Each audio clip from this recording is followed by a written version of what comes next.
નમસ્કાર મિત્રો, પોલીસનું ફિઝિકલ અત્યારે ચાલી રહ્યું છે. છેલ્લા 2-3 દિવસથી આપણે જોઈએ છીએ કે ગ્રાઉન્ડમાં પાસ થનારના લોકોની સંખ્યા ઓછી હોય છે. મતલબ કે જેટલા દોડે છે એમાંથી જે રેશિયો છે ઓછો પાસ થાય છે.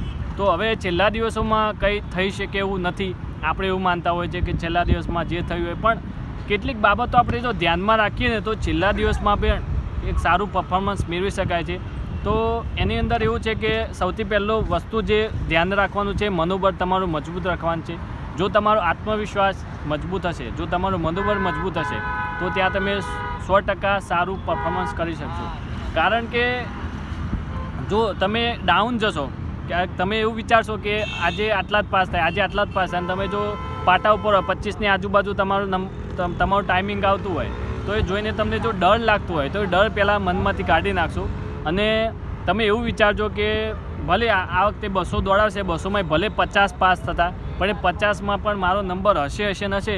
અને ગમે તે થાય, મને ગમે તેવી તકલીફ ઊભી થશે, વોમિટ થશે કે પેટમાં દુખાશે કે પગ દુખાશે કે ગમે તે વસ્તુ થશે, પણ આ વખતે હું પાસ કરીને રહીશ એવા એટીટ્યૂડ સાથે જો તમે મેદાનની અંદર ઉતરશો, એવા મનોબળ સાથે, એવા આત્મવિશ્વાસ સાથે જો તમે મેદાનની અંદર ઉતરશો તો 100% તમને સારું પરફોર્મન્સ મળશે, તમને સારું રિઝલ્ટ મળશે. એટલા માટે, અને જો વધુ તમારે જો તકલીફ પડતી હોય તો મારો સંપર્ક કરજો મિત્રો. તો જરૂરથી મારાથી જેટલી મદદ તમને થાય એટલી હું તમને ચોક્કસથી મદદ કરીશ. જય હિન્દ.